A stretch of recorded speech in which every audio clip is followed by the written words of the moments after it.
الحمد لله وكفى والصلاة والسلام على عباده الذين اصطفى خصوصا على أفضلهم وخاتم النبيين محمدا الأمين وعلى آله وصحبه أجمعين وبعد فأعوذ بالله من الشيطان الرجيم بسم الله الرحمن الرحيم ونزلنا عليك الكتاب تبيانا لكل شيء وهدى ورحمة وبشرى للمسلمين صدق الله العظيم আমরা আল্লাহর মহিমান্বিত নাম নিয়ে শুরু করছি।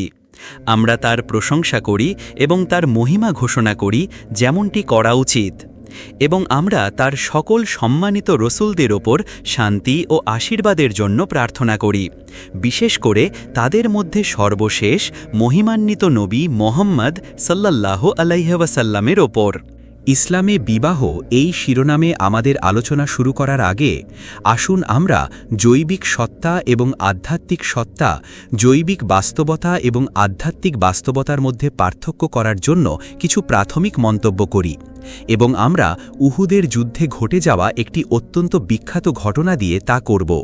নবী সাল্লাল্লাহু আলাইহি ওয়াসাল্লামের একজন সাহাবী যুদ্ধের আগের দিন বিয়ে করেছিলেন এবং তাকে তার স্ত্রীর সাথে রাত কাটানোর এবং পরের দিন উহুদের যুদ্ধক্ষেত্রে সেনাবাহিনীতে যোগ দেওয়ার অনুমতি দেওয়া হয়েছিল।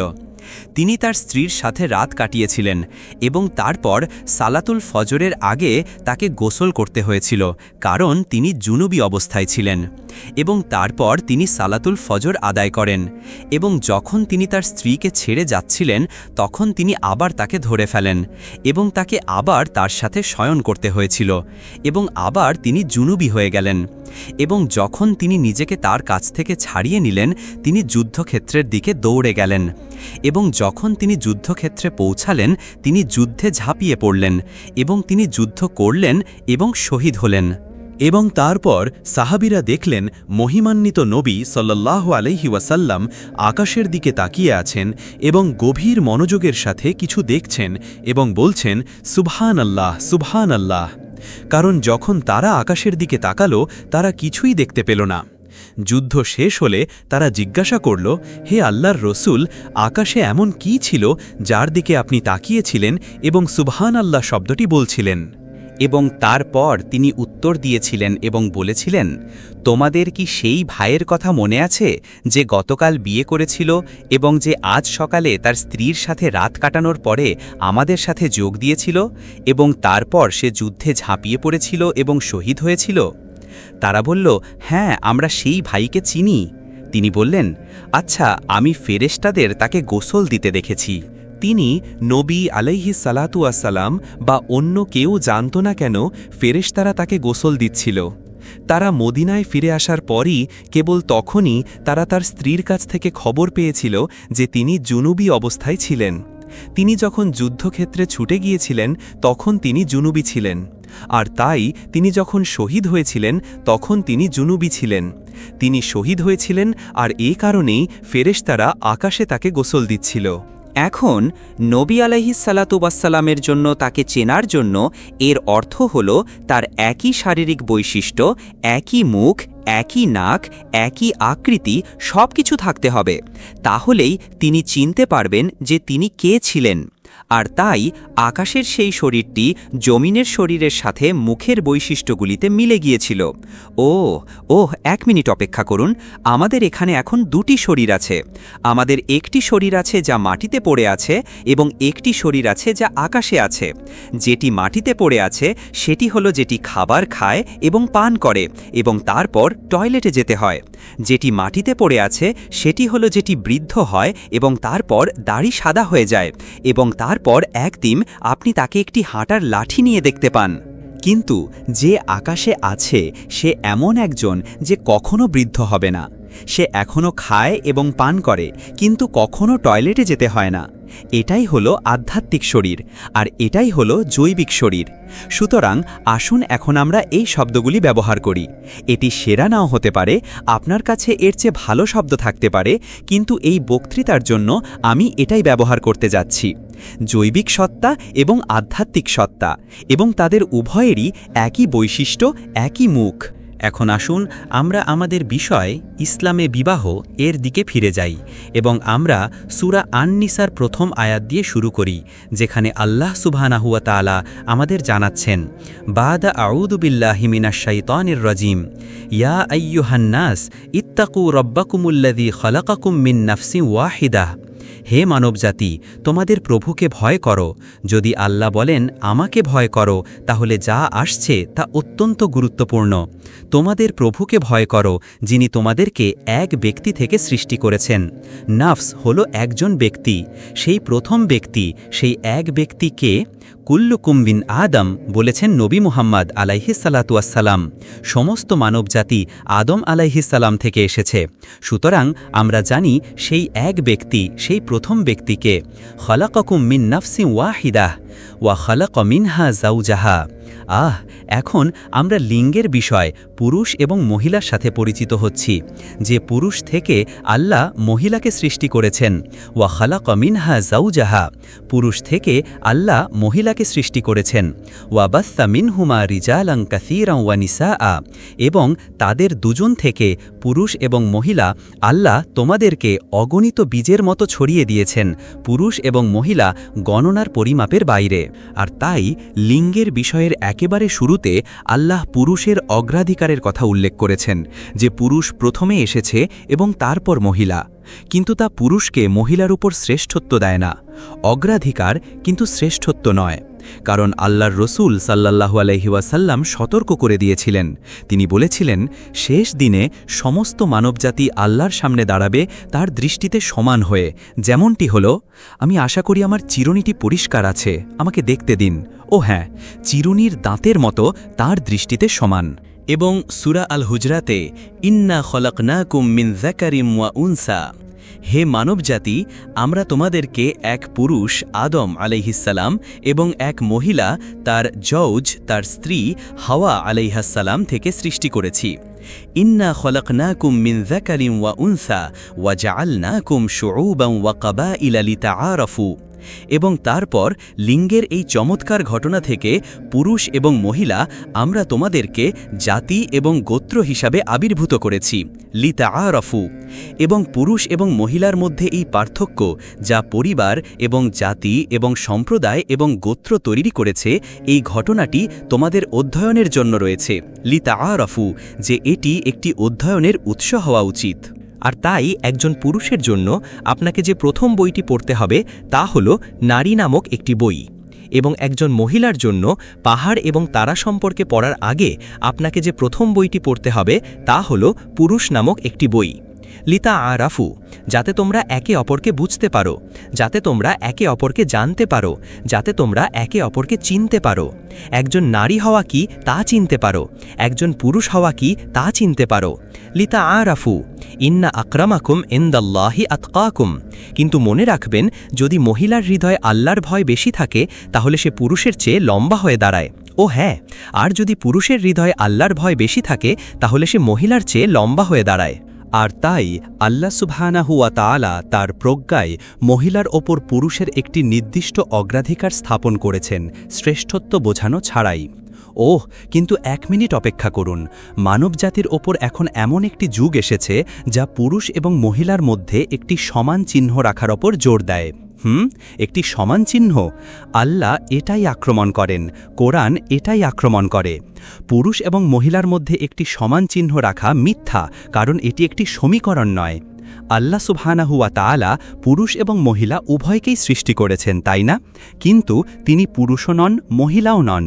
সুতরাং আলহামদুলিল্লাহ, অন্তত ইসলামে একজন মহিলা এমন একজন ঈশ্বরের উপাসনা করতে পারে যিনি পুরুষ নন।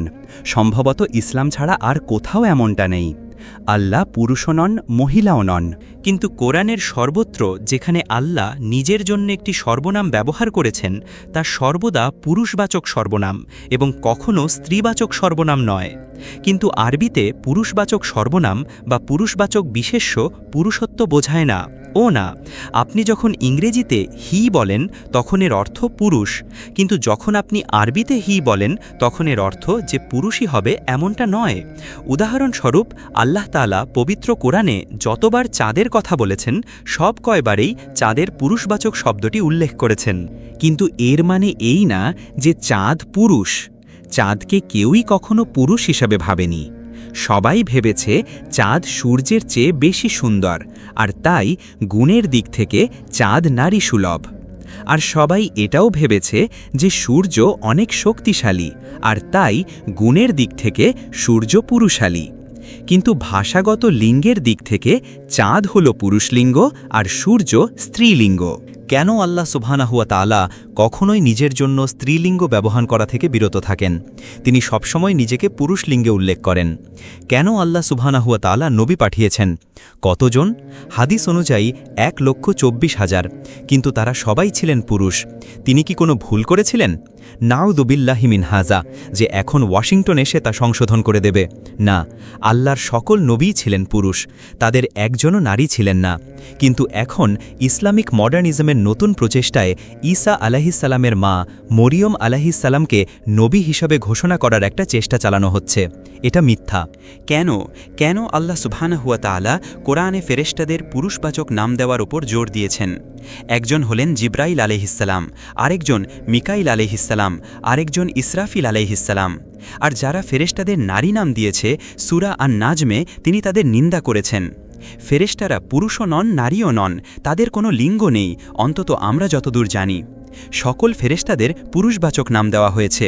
আমরা জিজ্ঞেস করি কেন এমন হয় যে যখন একটি ছেলে শিশু জন্মায় আমাদের একটি প্রথা আছে যার নাম আকিকা, আর আকিকায় একটি ছেলে শিশুর জন্য আমাদের 2টি পশু কোরবানি করতে হয়, কিন্তু মেয়ে শিশুর জন্য মাত্র একটি? এই সবগুলো বিষয় কি দুর্ঘটনাবশত হয়েছে? না, এই সব কিছুই ছিল সেই আমেরিকান মহিলাকে বলার জন্য যে কিনা পুরো জামায়াতের সামনে দাঁড়িয়ে ইমাম হিসেবে সালাতে নেতৃত্ব দিয়েছিল। সেই আমেরিকান মহিলাকে বলার জন্য এটা ভুল। আল্লাহ পুরুষকে কিছু কার্যকরী দায়িত্ব দিয়েছেন, এবং তার মধ্যে একটি হল নেতৃত্ব দেওয়া, সমাজকে নেতৃত্ব দেওয়া, জামাতকে নেতৃত্ব দেওয়া। আর তাই তিনি পুরুষ থেকে নারীকে সৃষ্টি করেছেন, এবং তাকে সৃষ্টি করার পর তিনি তার স্বামীকে বললেন, উসকুন আনতা ওয়া যাওজুকাল জান্নাহ, এখন তোমরা দুজন স্বামী ও স্ত্রী জান্নাতে বসবাস করো। সুতরাং পুরুষ ও নারীর মিলন তোমাদের জান্নাতে নিয়ে যাওয়ার জন্যই। তাই লিঙ্গ এমন কোনো বিষয় নয় যা নিয়ে খেলা করা যায়। লিঙ্গ এমন একটি বিষয় যা শেষ পর্যন্ত জান্নাতের সাথে সম্পর্কিত।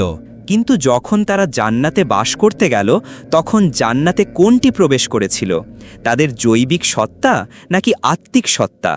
উত্তর হল, মদিনায় এক বৃদ্ধা মহিলা শাহাদা গ্রহণ করে মুসলিম হলেন।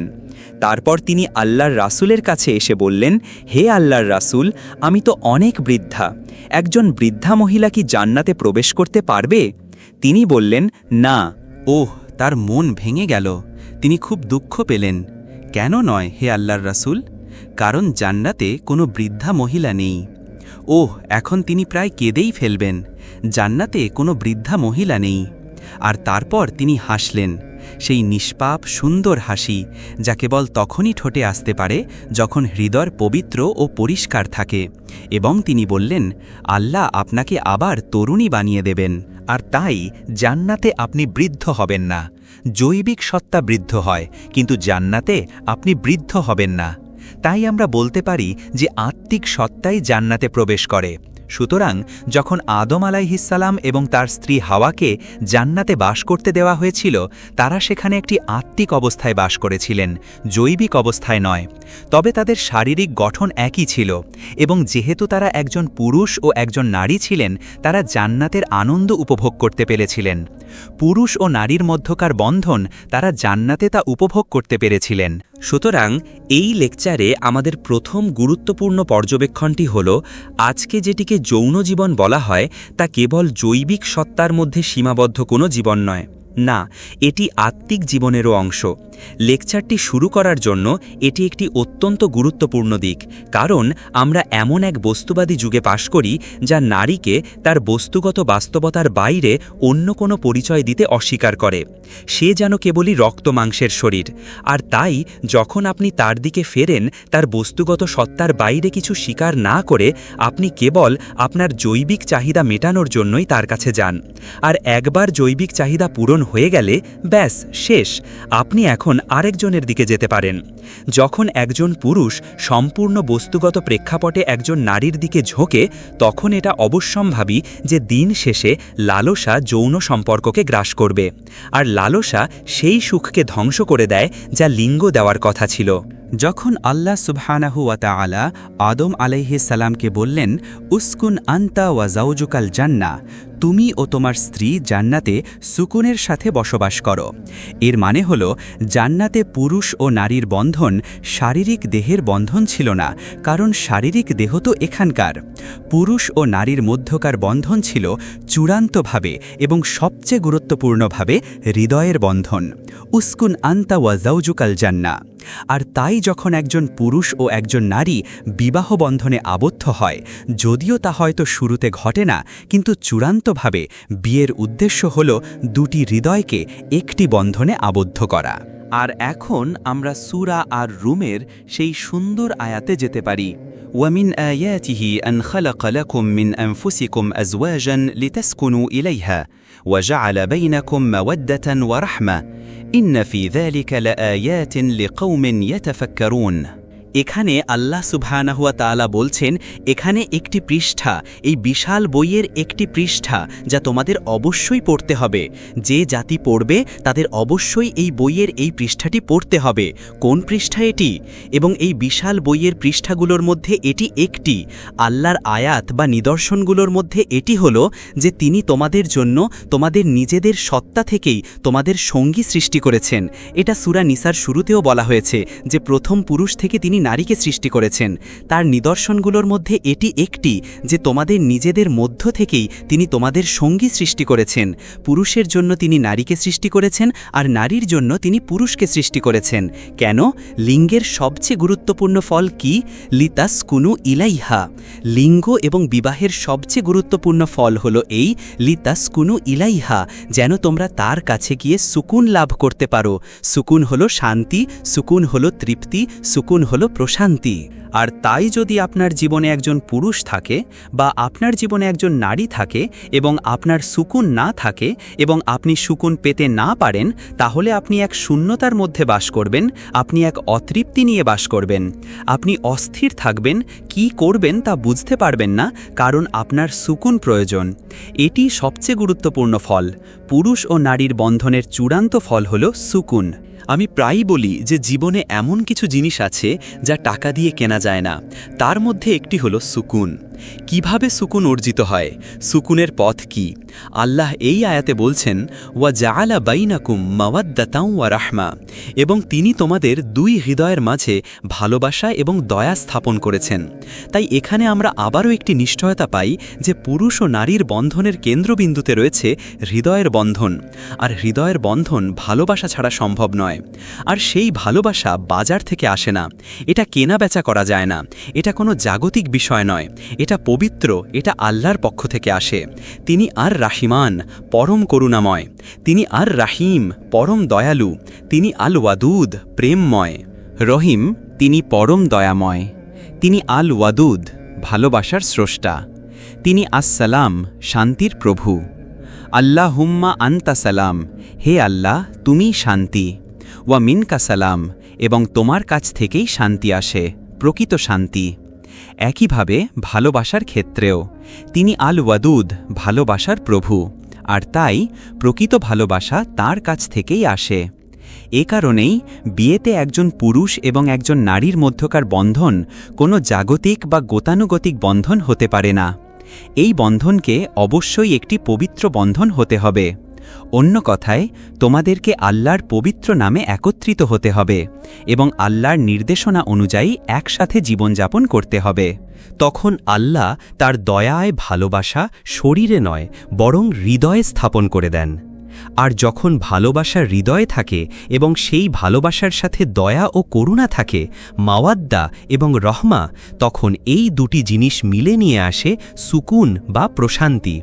তাই যদি দুজন মানুষ বিবাহিত হয় আর প্রতিদিন কেবল ঝগড়াঝাটি আর অশান্তি লেগে থাকে, হাঁড়িপাতিল ছোড়াছুড়ি হয় এবং প্রতি রাতে যখন স্ত্রী ঘুমাতে যায় তার বালিশ চোখের জলে ভেজা থাকে, তাহলে ওটা কোনো বিয়েই নয়, ওটাকে বিয়ে বলা চলে না। যখন আল্লাহ সুবহানাহু ওয়া তাআলা আমাদেরকে লিঙ্গের এই অপূর্ব সৃষ্টি পুরুষ এবং নারী দান করলেন এবং এর চূড়ান্ত উদ্দেশ্য হিসেবে শুকুন নির্ধারণ করলেন, যাতে আমরা শান্তি, তৃপ্তি এবং প্রশান্তির সাথে একসাথে বসবাস করতে পারি, তখন তিনি আমাদের ওপর একটি দায়িত্ব অর্পণ করলেন।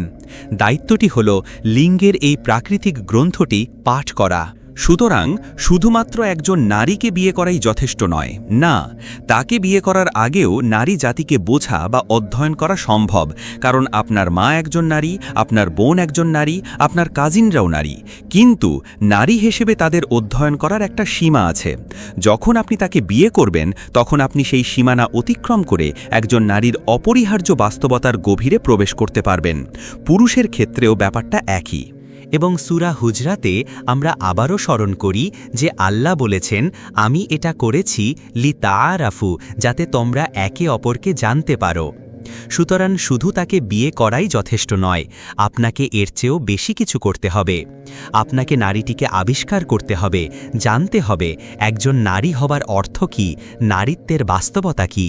আর তাকে একজন নারী হিসেবে চেনার এই প্রক্রিয়ায় এবং তার আপনাকে একজন পুরুষ হিসেবে চেনার প্রক্রিয়ায় পুরুষ হওয়ার সারমর্ম কী, দুটি হৃদয় এমন এক ভালোবাসায় আবদ্ধ হতে পারে যা এই পৃথিবীতেই এক টুকরো জান্নাত নিয়ে আসতে পারে।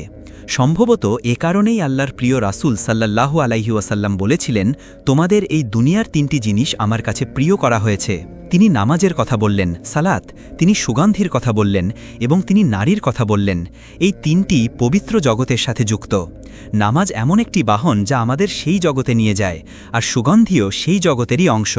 একজন সাহাবী ছিলেন যিনি আল্লাহর রাসূলকে কখনো দেখেননি এবং তাকে দেখার জন্য আকুল ছিলেন। তিনি থাকতেন অনেক দূরের দেশ ইয়েমেনে। তিনি শুধু তার প্রিয় মানুষটিকে এক নজর দেখার জন্য মদিনায় আসতে চেয়েছিলেন, কিন্তু তার একজন বৃদ্ধা মা ছিলেন যার সেবা যত্নের প্রয়োজন ছিল, তাই তিনি আসার অনুমতি পাচ্ছিলেন না। কিন্তু তিনি তার মায়ের কাছে অনুমতি চাইতেই থাকলেন যতক্ষণ না অবশেষে তার মা তাকে অনুমতি দিলেন। তার নাম ছিল ওয়াইস করণী রাদিয়াল্লাহু তাআলা আনহু। মা বললেন, তুমি যেতে পারো, কিন্তু মদিনায় পৌঁছানোর পর তুমি মাত্র 3 দিন থাকতে পারবে এবং তারপর ফিরে আসবে। তিনি বললেন, জি আম্মা, আমি কথা দিচ্ছি।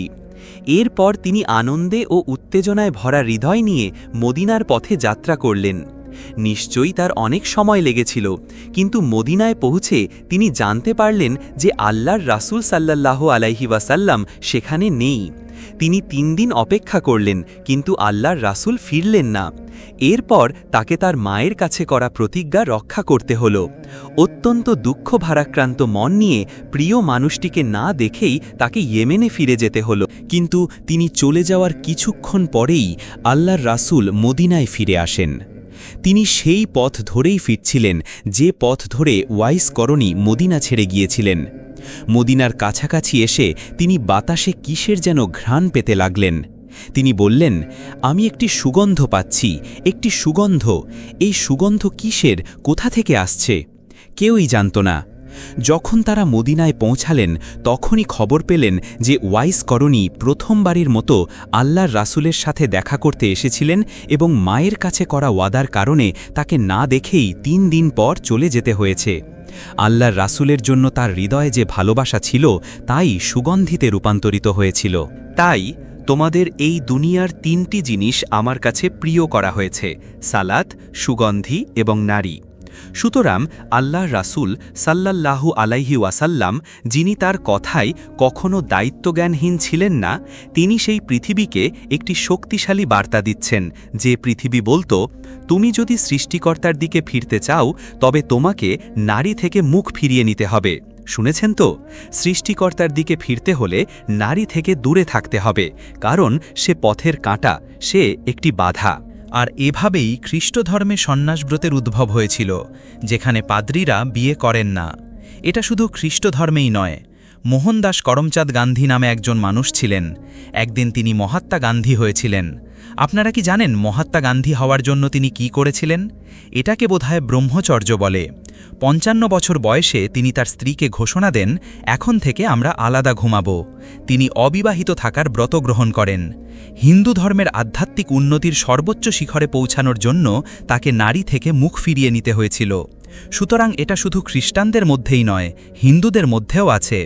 মোহাম্মদ সাল্লাল্লাহু আলাইহি ওয়াসাল্লাম এই প্রথার মুখে সজোরে চপেটাঘাত করলেন। নিকাহুন মিন সুন্নতি ফমান রগিবা আন সুন্নতি ফালাইসা মিন্নি। তোমার জীবনে একজন নারীকে গ্রহণ করা এবং তাকে বিয়ে করা আমার সুন্নাহার অংশ, আর যে আমার সুন্নাহ থেকে মুখ ফিরিয়ে নেবে সে আমার উম্মতের অন্তর্ভুক্ত নয়। ও না, সৃষ্টিকর্তার দিকে ফিরতে হলে আপনাকে নারী থেকে মুখ ফিরিয়ে নিতে হবে না। ইসলামে এমনটা নেই, বরং ইসলামে বিষয়টি ঠিক তার উল্টো। যেভাবে সলাত হলো জান্নাতে পৌঁছানোর একটি বাহন, ঠিক তেমনি একজন পুরুষের জন্য তার স্ত্রীও জান্নাতে যাওয়ার একটি বাহন। আজ রাতে যদি আমাদের হাতে সময় থাকত, যা আমাদের নেই, তাহলে আমরা ইবনে আরাবির উদ্ধৃতি দিতে পারতাম। শেইখ আল আকবর মুহিউদ্দিন ইবনে আরাবি।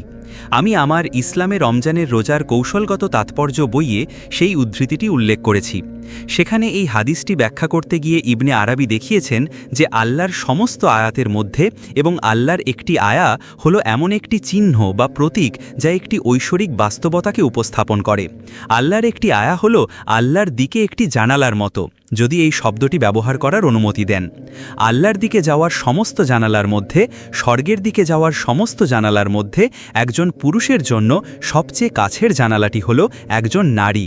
পাখি নয়, ফুল নয়, পাহাড় নয়, নদীও নয়।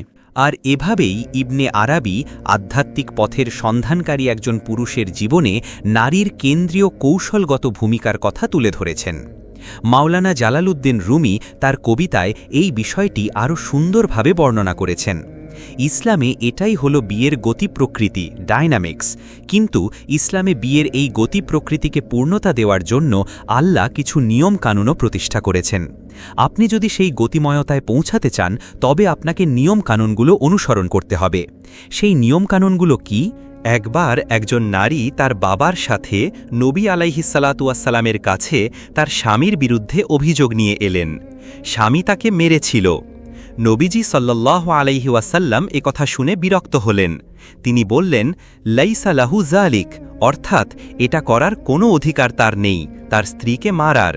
তিনি এটিকে শুধু একটি পাপই মনে করেননি, বরং একটি অপরাধ হিসেবে গণ্য করেছিলেন। অপরাধ মানে এখানে শাস্তিযোগ্য অপরাধ, এবং তিনি শাস্তির আদেশ দিলেন, আল কিসাস, অর্থাৎ প্রতিশোধকমূলক শাস্তি। শ্বশুরকে তার জামাইকে মারতে হবে। এতে ওই নারী খুব খুশি হলেন। এবার স্বামী শাস্তি পাবে। তাই বাবা ও মেয়ে স্বামীর কাছে এই খবরটি দিতে যাওয়ার জন্য ঘুরে দাঁড়ালেন। ঠিক সেই মুহূর্তে আল্লাহ জিবরিল আলাইহিসসালামকে পাঠালেন সাথে সাথে, এবং জিবরিল আলাইহিসসালাম তখন কোরআনের একটি আয়াত নাজিল করলেন, সূরা আন নিসার 34 নম্বর আয়াত। এবং এই আয়াতটি নাজিল হওয়ার পর নবী আলাইহিসসালাতুয়াসসালাম তাদের আবার ডেকে পাঠালেন। এরপর তিনি লোকটির শাস্তি বাতিল করে দিলেন। আল্লাহ কি পাঠিয়েছিলেন? তিনি এটা পাঠিয়েছিলেন, আর রিজালু কওয়ামুনা আলান নিসা, পুরুষদের নারীদের উপর কওয়াম নামক একটি বিষয় রয়েছে। বিমা ফদ্দালাল্লাহু বা'দাহুম আলা বা'দ, কারণ আল্লাহ একজনকে অন্যজনের উপর শ্রেষ্ঠত্ব দিয়েছেন। ওয়া বিমা আনফাকু মিন আমওয়ালিহিম, এবং কারণ তারা তাদের সম্পদ থেকে ব্যয় করে, স্ত্রী এবং সন্তানদের উপর খরচ করে। কাওয়াম কি? আমাদের প্রিয় শিক্ষক মাওলানা ফজলুর রহমান আনসারি রহিমাহুল্লাহ, যার স্মৃতিধন্য, তার বই the Quranic foundations and structure of Muslim সোসাইটিতে, আমরা আশা করি ইনশাআল্লাহ শীঘ্রই এই দেশে বইটি পড়ানো হবে, তিনি কাওয়াম শব্দটির ব্যাখ্যা করেছেন। তিনি বলেন, এর মানে হল পুরুষদের অবশ্যই নারীদের ভরণপোষণ দিতে হবে। তাই যদি আপনার ভরণপোষণ দেওয়ার সামর্থ্য না থাকে, আপনি তাকে বিয়ে করতে পারবেন না। না, বিয়ের আগে আপনাকে অবশ্যই ভরণপোষণ দেওয়ার সামর্থ্য অর্জন করতে হবে। পুরুষদের অবশ্যই নারীদের ভরণপোষণ দিতে হবে। কিন্তু তিনি আরও বলেছেন যে কাওয়ামের আরেকটি অর্থ হল পুরুষদের নারীদের পাহারা দিতে হবে এবং রক্ষা করতে হবে। আর তাই পুরুষরা হল নারীদের অভিভাবক। আর যেহেতু পুরুষরা নারীদের অভিভাবক, তাই এটি পুরুষদের নারীদের উপর এক ধরনের কর্তৃত্ব দিয়েছে। এর ফলস্বরূপ আয়াতে বলা হয়েছে, ফাসসালিহাতু কানিতাতুন হাফিজাতুল লিল গায়বি বিমা হাফিজাল্লাহ। সৎ ও নেককার নারীরা হল কানিতাত, বিনয়ী, অনুগত এবং বাধ্য আল্লাহ সুবহানাহু ওয়া তাআলার প্রতি, তার রাসূল সাল্লাল্লাহু আলাইহি ওয়াসাল্লামের প্রতি এবং তাদের স্বামী বা অভিভাবকদের প্রতি। এখন আজকের দুনিয়ায় এটা একটা সমস্যা। আমার লেখাগুলো খবরের কাগজে প্রকাশিত হওয়ার পর নারীরা আমাকে চিঠি লিখছেন, প্রশ্ন করছেন, ইসলামে স্ত্রীর তার স্বামীর প্রতি অনুগত থাকার এই বিধানকে চ্যালেঞ্জ করছেন। তারা জিজ্ঞেস করে, কেন আমরা স্বামী স্ত্রী হিসাবে একসাথে বসে একটি শান্তিপূর্ণ সম্পর্ক রাখতে পারি না? কোনো ঝগড়া নেই, কোনো মারামারি নেই, যেখানে সব সম্পর্কই সম্প্রীতির, সব সিদ্ধান্ত পারস্পরিক সম্মতিতে নেওয়া হয়। আমি বলি, ঠিক আছে, এমন বিয়েতে আনুগত্যের বিধানটি ঠিকই আছে, কিন্তু আপনাদের তা প্রয়োগ করার প্রয়োজন পড়েনি। কিন্তু এমন পরিস্থিতি যদি আসে যেখানে স্বামী স্ত্রীর মধ্যে মতবিরোধ হয়, তখন আপনাদের আনুগত্যের বিধানটি প্রয়োগ করতে হবে। এর জবাবে তারা বলে, কিন্তু যদি স্বামী আমাকে কোনো ভুল কাজ করতে আদেশ দেয়, যার উত্তরে আমাদের বলতে হয়, স্ত্রীর উপর স্বামীর আনুগত্য করা বাধ্যতামূলক, তবে কেবল সেই ক্ষেত্রগুলো ছাড়া যেখানে আল্লাহ এবং তার রাসূলের আদেশের অবাধ্যতা করতে হয়। আর আল্লাহ ও তার রাসূলের কাছ থেকে তো অনেক আদেশই এসেছে। সুতরাং স্বামী যদি এমন কোনো কিছুর আদেশ দেয় যা ভুল, আপনি সাথে সাথেই আল্লাহ ও তার রাসূলের আদেশের সাথে এর সংঘাত দেখতে পাবেন এবং তখন আপনাকে তার আনুগত্য করতে হবে না। ফাসসালিহাতু কানিতাত হাফিজাতুল লিল গায়বি বিমা হাফিজাল্লাহ ওয়াল্লাতী তাখাফুনা নুশুযাহুন্না। এখন যখন একজন স্ত্রী অবাধ্য হয়, তার চেয়েও বেশি বিদ্রোহী ও একগুঁয়ে হয়, যখন আপনি ভয় পান যে তার এই বিদ্রোহ, এই ক্রমাগত অবাধ্যতা বিয়েটাকে ধ্বংসের দিকে নিয়ে যাচ্ছে, তাকে জাহান্নামের পথে ঠেলে দিচ্ছে, তখন আল্লাহ সুবহানাহু ওয়া তাআলা বলেন, তোমাকে পদক্ষেপ নিতে হবে। স্বামীকে অবশ্যই পদক্ষেপ নিতে হবে। বিয়েটা বাঁচাতে হলে তাকে তার নিয়ন্ত্রণমূলক ক্ষমতা প্রয়োগ করতে হবে। প্রথমত তাকে সতর্ক করতে হবে, এবং তাতেও যদি সমস্যার সমাধান না হয় তাহলে তাকে আলাদা বিছানায় শুতে দিন, এবং তাতেও যদি সমস্যার সমাধান না হয় তবে শেষ উপায় হিসেবে এবং শুধুমাত্র বিয়ে বাঁচানোর উদ্দেশ্যে, তাকে শাস্তি দেওয়ার জন্য নয়। বিয়ে বাঁচানো একটি প্রশংসনীয় কাজ, তখন তাকে প্রহার করো। যখন এই আয়াত নাজিল হল, নবী আলাইহিসসালাতু ওয়াসসালাম দ্রুত এর ব্যাখ্যা ও তাফসির করলেন। ওয়ায়ুআল্লিমুকুমুল কিতাব, তিনি তোমাদের কিতাব শিক্ষা দেন যে যদি তুমি তাকে প্রহার করো তবে তোমাকে টুথব্রাশ বা মিসওয়াকের মতো কিছু ব্যবহার করতে হবে। খুব পরিষ্কারভাবে এটি কোনো পাশবিক আঘাত করার উদ্দেশ্যে নয়, না, খুব পরিষ্কারভাবে এটি শারীরিক আঘাতের চেয়ে বেশি মানসিক আঘাত। আর এই আঘাতের উদ্দেশ্য হল তাকে সেই ঘোর থেকে জাগিয়ে তোলা যার মধ্যে সে বাস করছে। কিন্তু আপনি যদি সব সময়ই মারার জন্য হাত তোলেন, তাহলে এটা কাজ করবে না। আপনি যদি কখনো হাত না তোলেন এবং এখন প্রথমবারের মতো হাত তোলেন, তাহলে সম্ভাবনা আছে যে সে মানসিক আঘাতে হয়তো জেগে উঠবে এবং তার ঘোর ভেঙে যাবে। আর তাই তিনি বললেন, ফিরে এসো, এবং তিনি লোকটির শাস্তি রদ, বাতিল ও প্রত্যাহার করে নিলেন।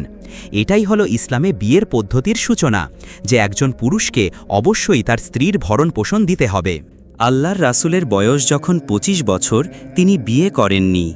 আমরা জানি তিনি তার চাচাতো বোন আবু তালিবের মেয়েকে বিয়ে করতে চেয়েছিলেন, এবং আমরা জানি যে তার চাচা বিয়ের প্রস্তাবটি গ্রহণ করেননি, হয়তো কারণ তিনি তখনও অর্থনৈতিকভাবে পুরোপুরি প্রতিষ্ঠিত ছিলেন না। তার চাচা তার সাথে একমত হননি, আর তাই তিনি 25 বছর বয়সে পৌঁছালেন এবং তখনও অবিবাহিত ছিলেন। যখন সুযোগ এলো এবং তিনি সেই ধনী বিধবা খাদিজা রাদিয়াল্লাহু তাআলা আনহার কাফেলার নেতৃত্ব দেওয়ার সুযোগ পেলেন, তখন সেটি একটি সফল অভিযান ছিল। তিনি অনেক লাভ নিয়ে ফিরে এলেন। আর তিনি এই মানুষটি সম্পর্কে এত চমৎকার কথা শুনলেন যে তার হৃদয় ছুঁয়ে গেল এবং তিনি প্রভাবিত হলেন। তখন তিনি নাফিসাকে বিয়ের প্রস্তাব দিয়ে পাঠালেন। নাফিসা তার কাছে এসে জিজ্ঞেস করলেন, হে মোহাম্মদ আলাইহিসসালাতু ওয়াসসালাম, বিয়ে নিয়ে আপনার পরিকল্পনা কি? আমার কোনো পরিকল্পনা নেই। কেমন হয় যদি কেউ আপনাকে বিয়ের প্রস্তাব দেয় এবং যার ভরণ পোষণের প্রয়োজন নেই, সে তার নিজের খরচ চালাতে পারে? তিনি জিজ্ঞেস করলেন, সে কে হতে পারে? তখন নাফিসা বললেন, খাদিজা রাদিয়াল্লাহু তাআলা আনহা। তিনি হ্যাঁ বলার মতো সাহসী ছিলেন, কারণ আপনি যদি গরিব হন এবং আপনার স্ত্রী ধনী হন তবে এটি আপনার জন্য সমস্যা তৈরি করতে পারে, আর আপনার বয়স 25 এবং তার বয়স 40, এটাও আপনার জন্য সমস্যা তৈরি করতে পারে। কিন্তু সব কিছুতে ভালো অর্থ খোঁজা, সব বিষয়ে সেরাটা আশা করা, নেতিবাচক বা সন্দেহপ্রবণ মন না রাখা, এটাই ছিল তার হৃদয়ের উদারতা। আমি কাউকে বিশ্বাস করি না, তিনি তেমন মানুষ ছিলেন না, আর তাই তিনি হ্যাঁ বললেন এবং তিনি তাকে বিয়ে করলেন এবং তিনি তার সম্পদ তার হাতে তুলে দিলেন এবং তারা সুখে জীবনযাপন করতে লাগলেন। যখনই একজন পুরুষের একজন নারীকে ভরণপোষণ দেওয়ার সামর্থ্য হয় তখন তার উপর বিয়ে করা বাধ্যতামূলক হয়ে যায়। দোস্ত, আমি এখনও প্রস্তুত না, আমি আমার সময় নিচ্ছি, এই সব বলার স্বাধীনতা তার নেই। না, যখনই তার ভরণপোষণ দেওয়ার সামর্থ্য হবে তখনই তার উপর বিয়ে করা বাধ্যতামূলক। কেন? কারণ আল্লাহ এটা বলেছেন, তিনি এটা সূরা নিসায় নাজিল করেছেন, তাই না? যে পুরুষদের নারীদের ভরণপোষণ দেওয়ার দায়িত্ব আছে। তাই যদি আপনার ভরণপোষণ দেওয়ার সামর্থ্য থাকে এবং আপনি বিয়ে না করেন তবে এর জন্য আপনাকে আল্লাহর কাছে জবাবদিহি করতে হবে। কারণ আল্লাহ কোরআনে বলেছেন, আমি তোমাকে এখানে পাঠিয়েছি নারীদের ভরণপোষণ দেওয়ার জন্য, আমি তোমাকে এখানে পাঠিয়েছি নারীদের রক্ষা ও নিরাপত্তা দেওয়ার জন্য, আর তুমি তোমার খেয়ালি সময় নিচ্ছ। এর জন্য তোমাকে জবাবদিহি করতে হবে। যতদিন খাদিজা রাদিয়াল্লাহু তাআলা আনহু বেঁচে ছিলেন তিনি আর কোনো স্ত্রী গ্রহণ করেননি। কেন? এটা কি এই কারণে যে তিনি মনে করেছিলেন যে একজন পুরুষের কেবল একজন স্ত্রী থাকা উচিত, আর এ কারণেই কি খাদিজা রাদিয়াল্লাহু তাআলা আনহা বেঁচে থাকা পর্যন্ত তিনি আর কোনো স্ত্রী গ্রহণ করেননি? এটা ভুল ধারণা, এটা পুরোপুরি বাজে কথা, এর কোনো ভিত্তিই নেই। যতদিন তিনি বেঁচে ছিলেন ততদিন অন্য কোনো স্ত্রী গ্রহণ না করার কারণ ছিল এই যে তার খাদিজার সম্পদ দিয়েই তার ভরণপোষণ চলছিল। এর প্রতি সম্মান দেখিয়ে যেহেতু তার নিজের সম্পদ ছিল না এবং তার স্ত্রীর সম্পদ দিয়েই তার ভরণপোষণ চলছিল, তাই এমন পরিস্থিতিতে আপনি অন্য স্ত্রী গ্রহণ করতে পারেন না। কিন্তু যখন তিনি মারা গেলেন এবং তিনি তার সম্পদের উত্তরাধিকারী হলেন এবং আনফাল বা যুদ্ধের গনিমতের মাল থেকেও যার 1/5 ছিল আল্লাহ ও তার রাসূলের জন্য, আর হিজরতের পর যখন গনিমতের মাল আসা শুরু হলো তখন আল্লাহর রাসূল অনেক স্ত্রী গ্রহণ করেছিলেন, কারণ তিনি তাদের ভরণপোষণ দেওয়ার সামর্থ্য রাখতেন। সুতরাং একজন পুরুষকে তার স্ত্রীর ভরণপোষণের জন্য অবশ্যই পরিশ্রম করতে হবে, কিন্তু যখন সে তাকে বিয়ে করে তখন সে যে সম্পত্তি ও সম্পদ বিয়েতে নিয়ে আসে তা তার নিজের, এবং সে স্ত্রী যে সম্পত্তি ও সম্পদ বিয়েতে নিয়ে আসে তা তার নিজের। স্বামীর তার স্ত্রীর সম্পত্তির ওপর কোনো অধিকার নেই এবং স্ত্রীও তার স্বামীর সম্পত্তির ওপর কোনো অধিকার নেই। স্বামীর সম্পত্তিতে স্ত্রীর কোনো অধিকার নেই, কিন্তু স্বামীর কর্তব্য হল তার সম্পত্তি থেকে স্ত্রীর ভরণপোষণ করা। তবে স্ত্রী যদি স্বেচ্ছায় তার সম্পত্তি স্বামীর হাতে তুলে দেয় সেটা ভিন্ন কথা। যদি তালাক হয়ে যায় তখন স্ত্রী তার নিজের সম্পত্তি নিয়েই চলে যায়, আর স্বামীও তার নিজের সম্পত্তি নিয়ে আলাদা হয়ে যায়। বিয়ের পুরো সময়টাতেই যা স্বামীর তা তারই থাকে, আর যা স্ত্রীর তা স্ত্রীরই থাকে। এটা এমন নয় যে কোনো স্ত্রী তার স্বামীকে বলল, যা আমার তা তো আমারই, আর যা তোমার সেটাও আমার। সুবহানাহু ওয়া তাআলা তার প্রজ্ঞা দিয়ে উত্তরাধিকারের আইন নির্ধারণ করেছেন, আর এই উত্তরাধিকারের আইনগুলো নারী ও পুরুষের কাজ বা দায়িত্বের সাথে সম্পর্কিত এবং সমন্বিত। এর ফলস্বরূপ ছেলে মেয়ের চেয়ে 2 গুণ অংশ পায়, অর্থাৎ মেয়ে পায় 1 ভাগ আর ছেলে পায় 2 ভাগ। আধুনিক ধর্মহীন বিশ্ব এটাকে নারীদের প্রতি বৈষম্যমূলক বলে নিন্দা করে। না, সমান ভাগ হওয়া উচিত। ছেলের জন্য 2 ভাগ আর মেয়ের জন্য 1 ভাগ কেন? এর উত্তর কি? উত্তর হল কারণ ছেলেটির ওপর তার স্ত্রীর ভরণপোষণের দায়িত্ব রয়েছে, অন্যদিকে মেয়েটির ওপর নিজের ভরণপোষণের জন্য তার নিজের সম্পদ থেকে খরচ করার কোনো বাধ্যবাধকতা নেই। এ কারণেই ছেলে 2টি ভাগ আর মেয়ে 1টি ভাগ পায়। আধুনিক ধর্মহীন বিশ্ব বলে আমাদের ভরণপোষণের জন্য পুরুষের দরকার নেই। নারীরাই এমনটা বলে, পুরুষদের তাদের ভরণপোষণ করতে হবে না। আচ্ছা, একজন নারী তখনই নিজের ভরণপোষণ করতে পারে যখন সেও পুরুষের মতো বাইরে গিয়ে কাজ করে নিজের জীবিকা উপার্জন করতে পারে, আর এই প্রক্রিয়ায় সে পুরুষের মতোই হয়ে উঠবে। এখান থেকেই আমরা ইসলামের বিয়ে ব্যবস্থার বিষয়ে কোরআনের আরেকটি আয়াতে আসি। প্রথমটি ছিল কওয়াম, অর্থাৎ নারীদের উপর পুরুষদের কর্তৃত্বের একটি মাত্রা রয়েছে। একজন পুরুষকে অবশ্যই ভরণ পোষণ করতে হবে, সুরক্ষা দিতে হবে এবং রক্ষা করতে হবে। এর ফলস্বরূপ নারীদের অবশ্যই তাদের স্বামীর প্রতি, আল্লাহর রাসূলের প্রতি এবং তাদের স্বামীর প্রতি অনুগত হতে হবে। কিন্তু এখন আমরা দ্বিতীয় আয়াতে আসছি, কোরআনের দ্বিতীয় অংশে, যেখানে বিয়েতে নারী পুরুষের সম্পর্কের কলাকৌশল নিয়ে কথা বলা হয়েছে। এটি একটি বিশেষভাবে সুন্দর অংশ। আমি মালয়েশিয়ার কুয়ালালামপুরে একটি সম্মেলনে বসেছিলাম, সম্ভবত 2001 সাল হবে, না 2000 সাল। সম্মেলনটি ছিল ইসলামে ব্যবসা নিয়ে, যা আয়োজন করেছিল আন্তর্জাতিক ইসলামী বিশ্ববিদ্যালয়। আর তারা আমাকে শেখ ইমরানকে সামনের সারিতে বসতে দিয়েছিল। মঞ্চে ছিলেন উপপ্রধানমন্ত্রী আনোয়ার ইব্রাহিম। এরপর অনুষ্ঠানের শুরুতে একজন কোরআন তেলাওয়াত করতে এগিয়ে এলেন। যখন তিনি তেলাওয়াত করছিলেন, আল্লাহ আমার কাছে এমন কিছু প্রকাশ করলেন যা আমি আগে জানতাম না। সমস্ত প্রশংসা তারই। আমি আয়াতটি এর আগেও বহুবার শুনেছি, কিন্তু সেই মুহূর্তে যেভাবে বুঝেছিলাম সেভাবে আগে কখনো বুঝিনি। সমস্ত প্রশংসা আল্লাহর। এটা আমার কাছে বিদ্যুতের ঝলকের মতো এসেছিল।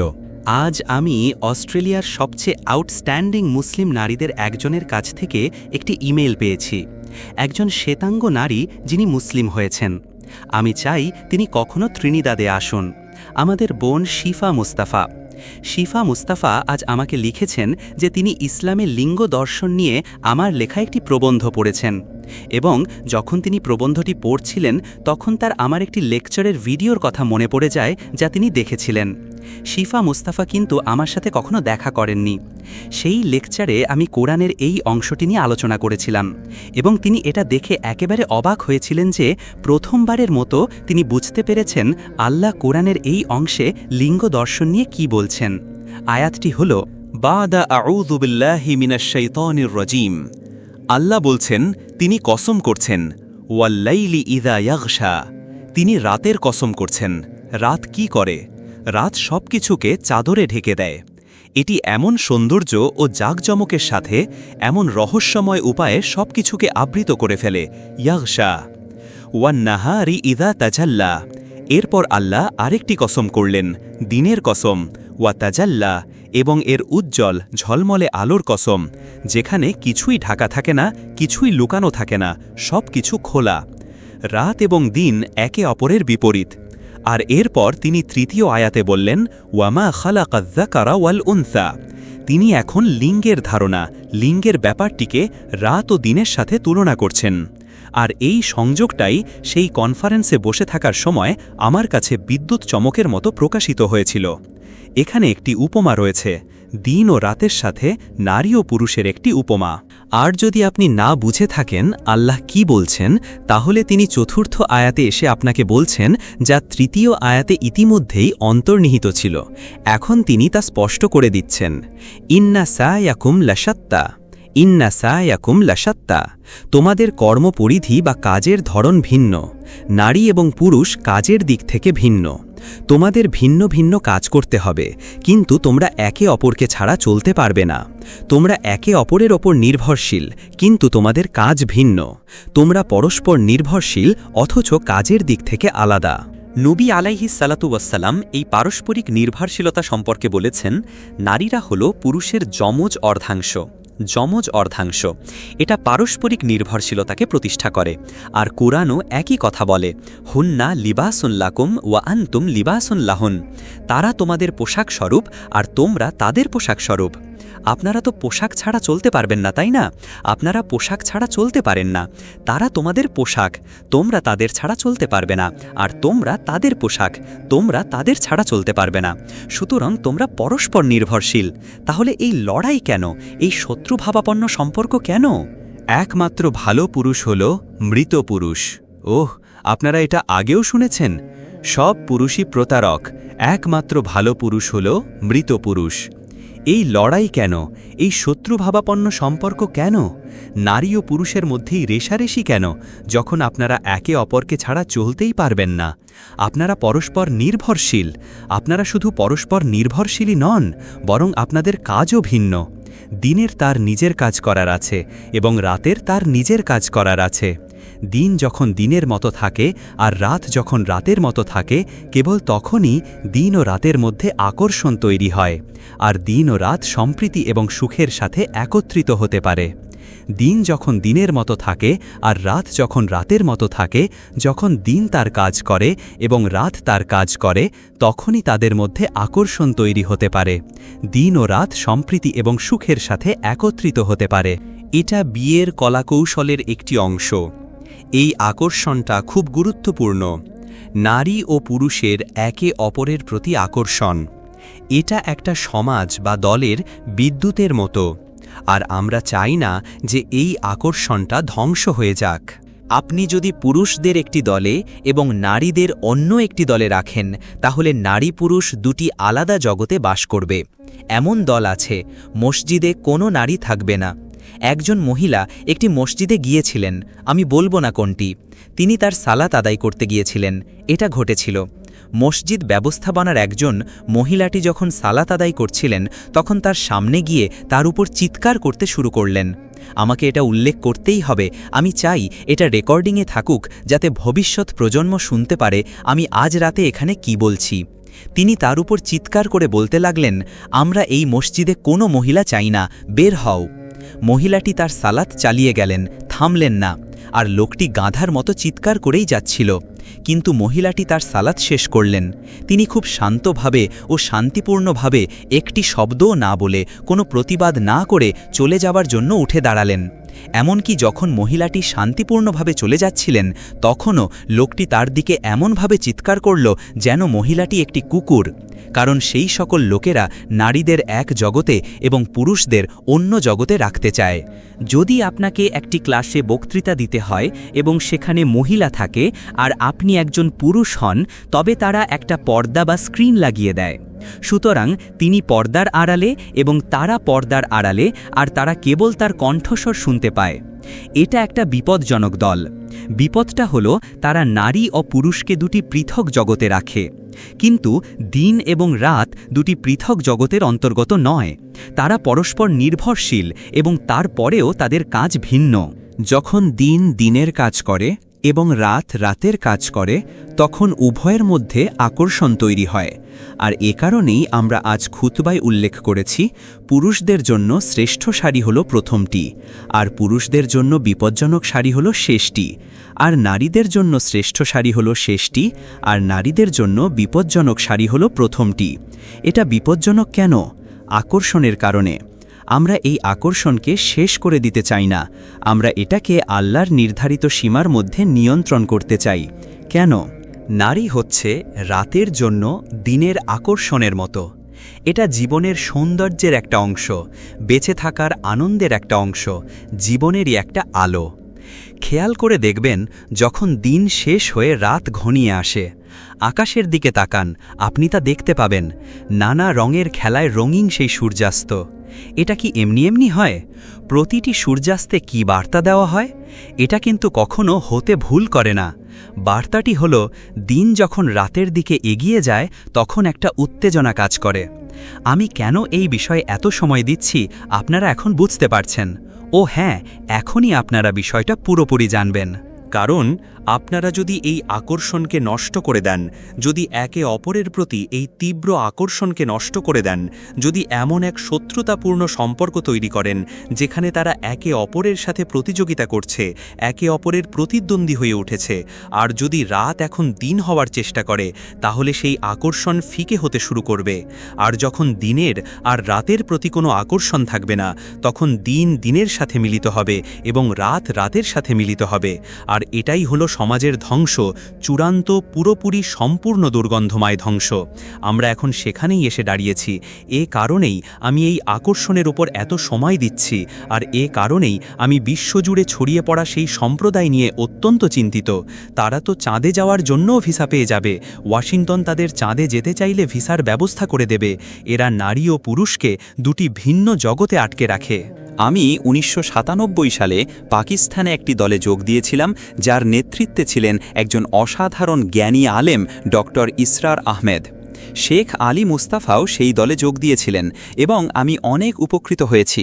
তানজিমি ইসলামীতে যোগ দেওয়ার ফলে আমি মুসলিম ভিলেজ বা মুসলিম গ্রামের ধারণা পেয়েছিলাম, জামাআ, তাদের আমির এবং আসসামাউ ওয়াত তাআ অর্থাৎ শোনা এবং মানা এবং দিন প্রতিষ্ঠা করা বা ইকামাতুদ্দিনের ধারণা পেয়েছিলাম।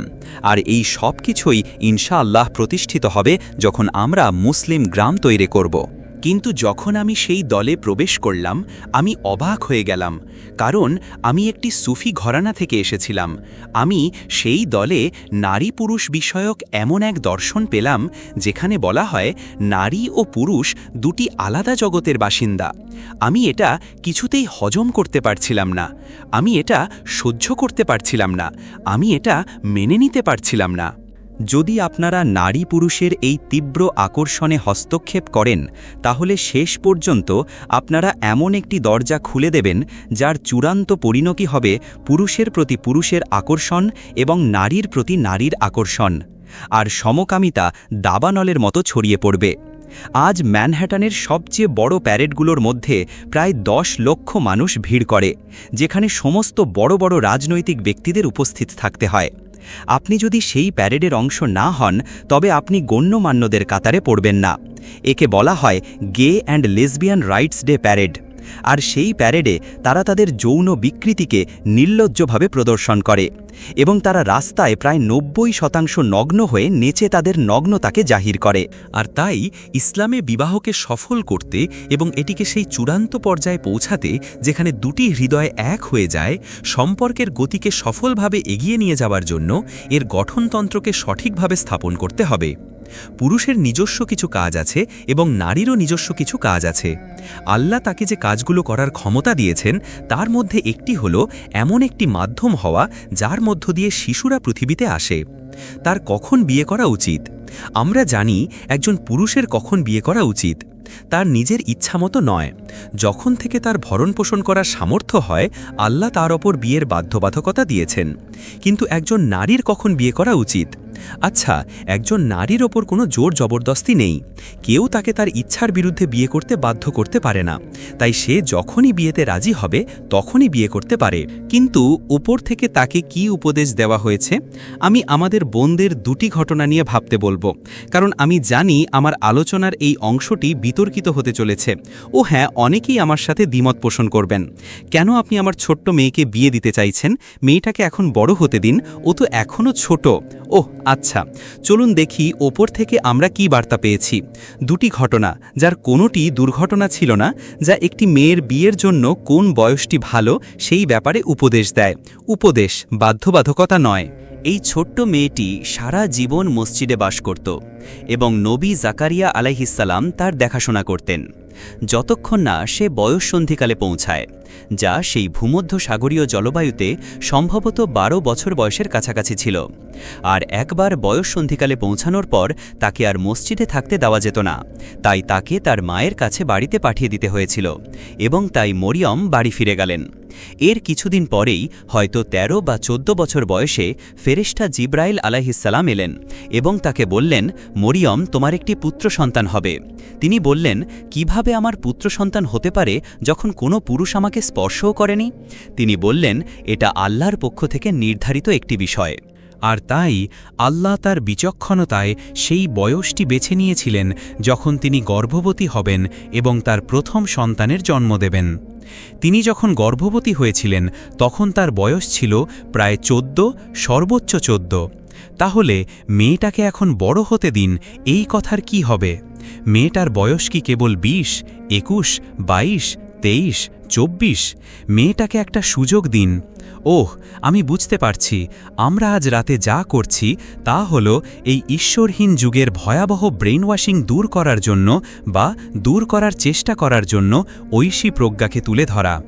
আমি জানি আলোচনার পর প্রশ্ন আসবে, সুতরাং ঐশী প্রজ্ঞা ছিল বয়ঃসন্ধিকালের পর যত তাড়াতাড়ি সম্ভব বিয়ে করা। এটাই ঐশী প্রজ্ঞা। আজকের প্রজ্ঞা অন্যরকম। দ্বিতীয় উদাহরণ, এটিও দুর্ঘটনা ছিল না, এটি ওপর থেকে পাঠানো একটি বার্তা।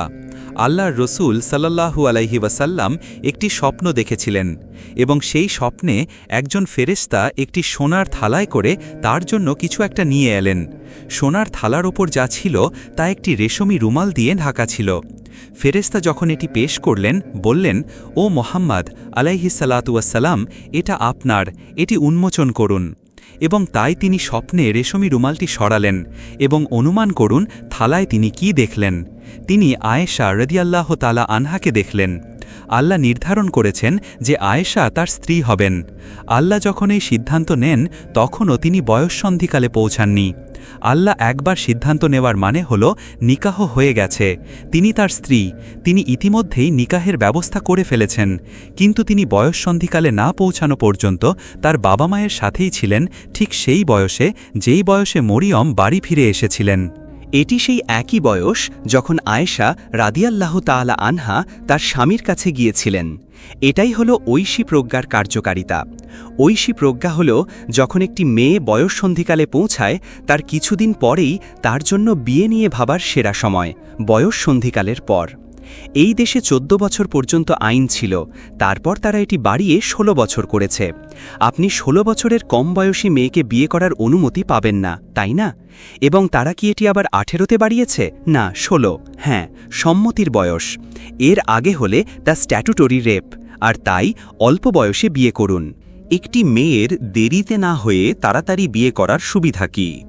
আচ্ছা, প্রথমত পুরুষের জন্য এই শরীরটি একটি খুবই সাধারণ যন্ত্র, কিন্তু একজন নারীর জন্য তার শরীরটি একটি অত্যন্ত জটিল যন্ত্র।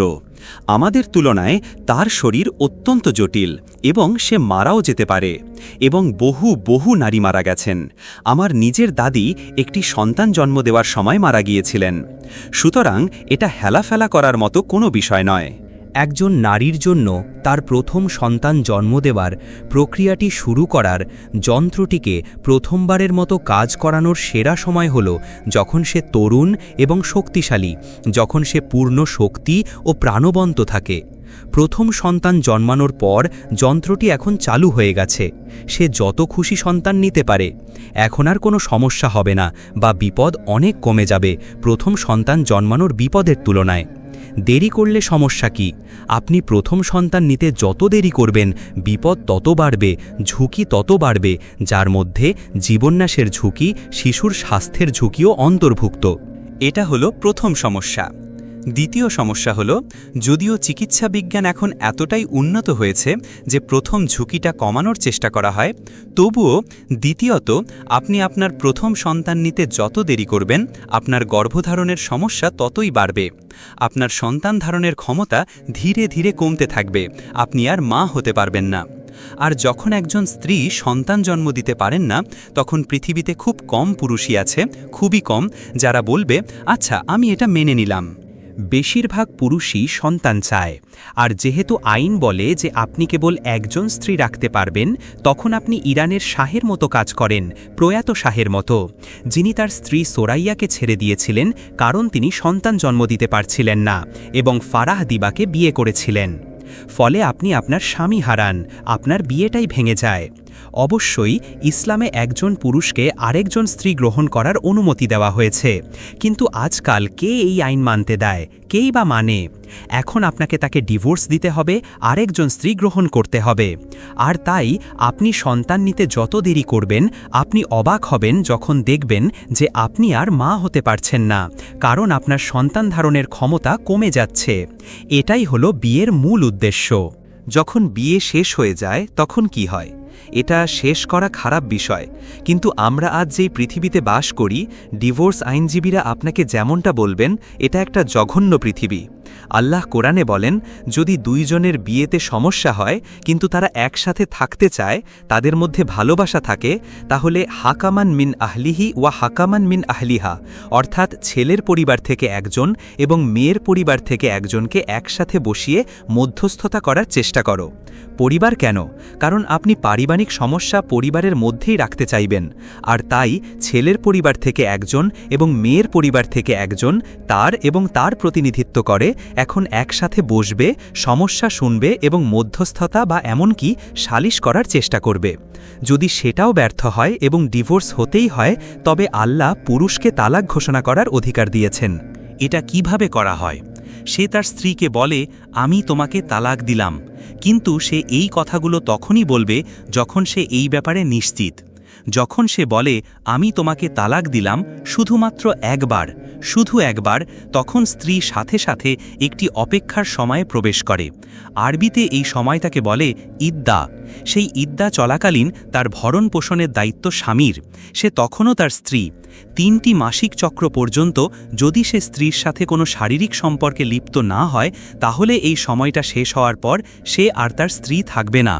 ঠিক আছে, কিন্তু তারপর সে তাকে দেখল, তাকে পছন্দ করল, তাকে ফিরে পেতে চাইল, সে কি তাকে আবার বিয়ে করতে পারবে? মেয়েটিও ফিরে আসতে চায়, তারা একে অপরকে পছন্দ করে, কিন্তু সে তো তাকে ডিভোর্স দিয়ে দিয়েছে, সে কি ফিরে আসতে পারবে? ও হ্যাঁ, আল্লাহ দয়ালু, আল্লাহ প্রজ্ঞাময়।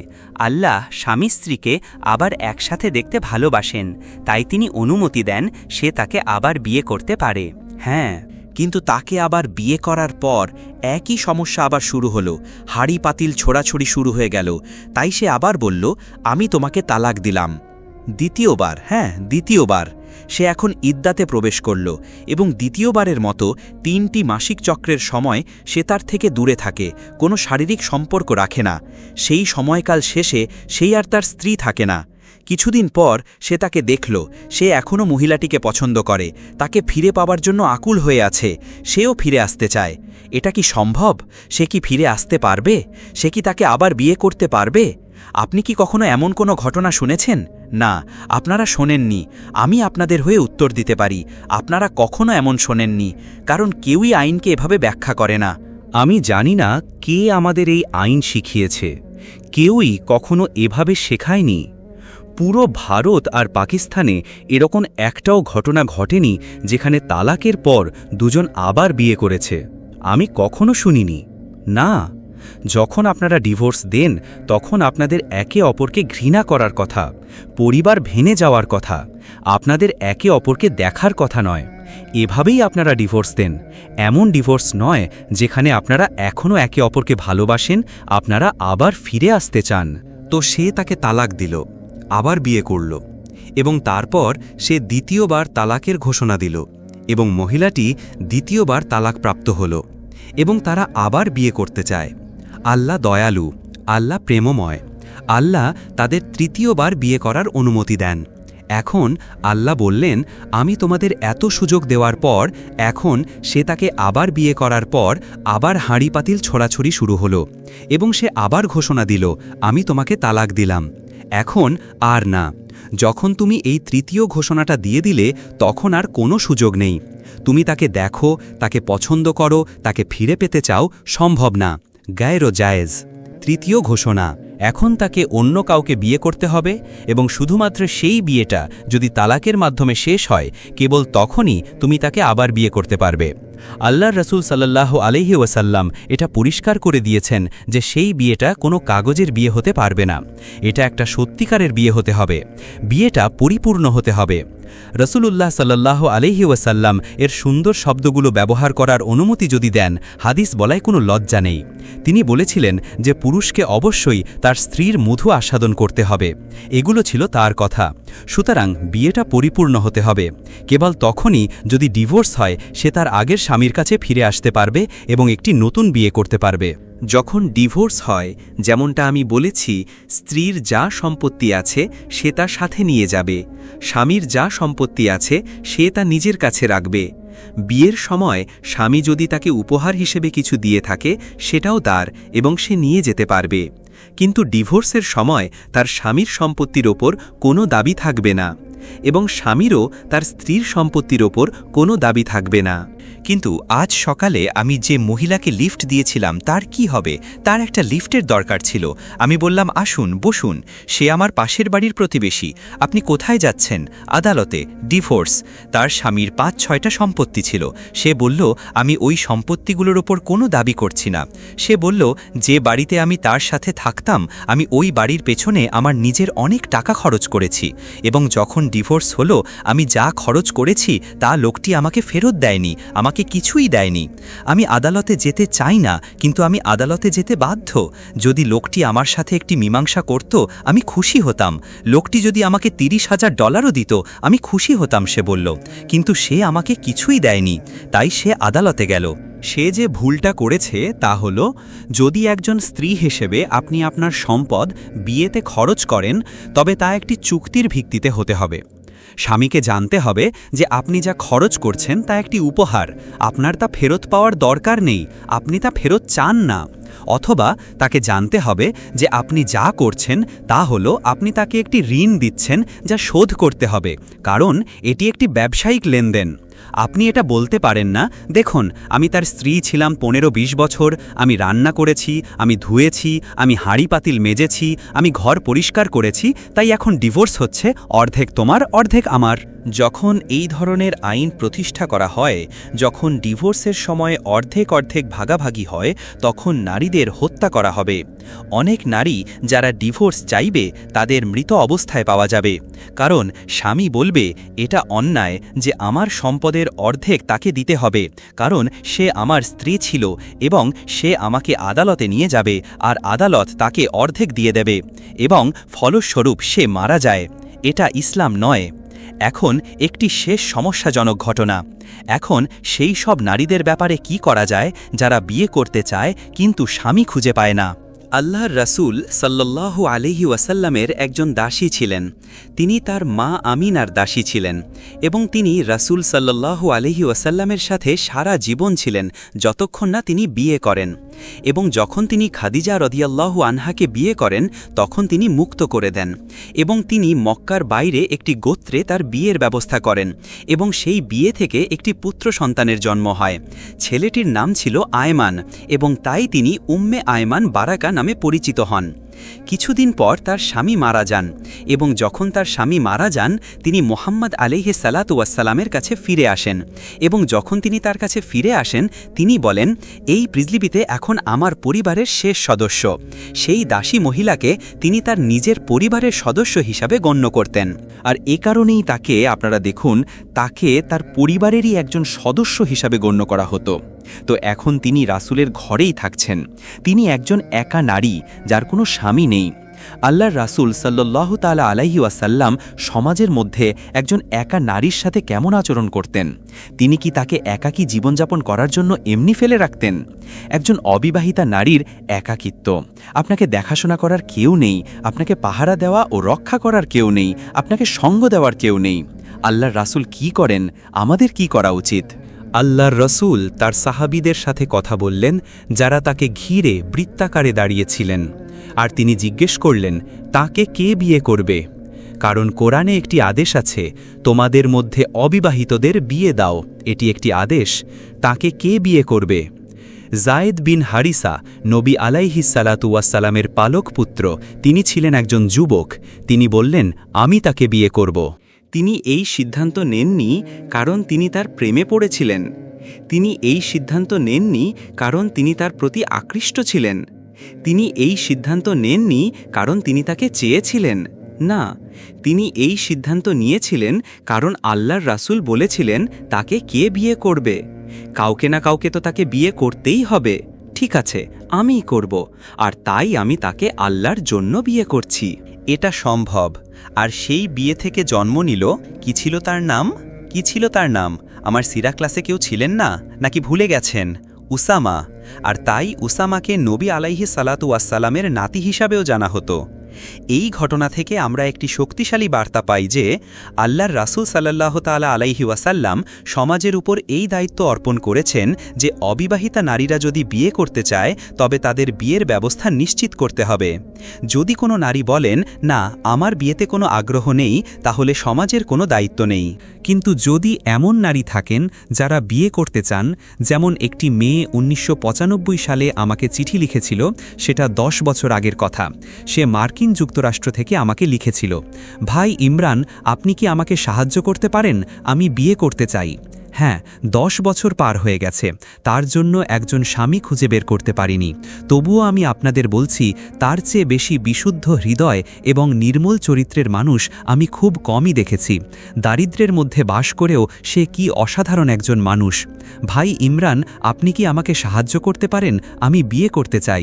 শুধু এই একটি ঘটনাই নয়, আমি আপনাদের বলছি এমন আরও অনেক অনেক অনেক নারী আছেন যারা বিয়ে করতে চান। এবং আপনাদের জন্য আমার কাছে আরও খবর আছে। আগামীকাল আজকের চেয়েও খারাপ হবে। শেষ দিবসের লক্ষণগুলোর মধ্যে নবী সাল্লাল্লাহু তাআলা আলাইহি ওয়াসাল্লাম বলেছেন, শুধু মদের বিস্তার, জিনা, ব্যভিচার ও অবৈধ সম্পর্ক এর বিস্তার, আওলাদ আজ জিনা বা জারজ সন্তানের জন্ম জ্ঞানের স্বল্পতাই নয়, বরং এটাও একটা লক্ষণ যে একজন পুরুষকে কতজন নারীর ভরণপোষণ করতে হবে? 50 জন। তিনি বলেননি একজন পুরুষকে 50 জন নারীকে বিয়ে করতে হবে, বলেছেন একজন পুরুষকে 50 জন নারীর ভরণ পোষণ করতে হবে। এটা একটা ভবিষ্যৎবাণীর ইঙ্গিত দিচ্ছে যে পুরুষ শিশুর জন্মে এক আশঙ্কাজনক আকস্মিক পতন ঘটতে যাচ্ছে, যার ফলশ্রুতি পৃথিবীতে পুরুষের তুলনায় অনেক অনেক অনেক বেশি নারী থাকবে। এমন কি হতে পারে যা পুরুষ শিশুর জন্মের হারকে এত দ্রুত কমিয়ে দেবে?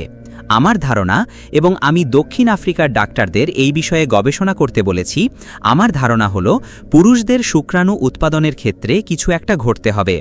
পুরুষদের শুক্রাণু উৎপাদনের উপর কোনো ক্ষতিকর প্রভাব পড়তে হবে।